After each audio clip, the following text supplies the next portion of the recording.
Josh here is going to be performing a rolling pattern progression number 1. This is a great stability exercise for the low back. What you're going to do is go into the dead bug position. Make sure that low back is nice and flat. The head can either be elevated as Josh is doing or rested on the ground, whatever is most comfortable for you.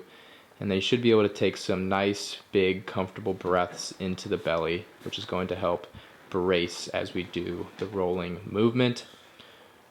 Good. Now go ahead and grab the stability ball. What you're going to do with this is you're going to crush the stability ball nice in between your forearms and your knees. Low back, again, should be nice and flat.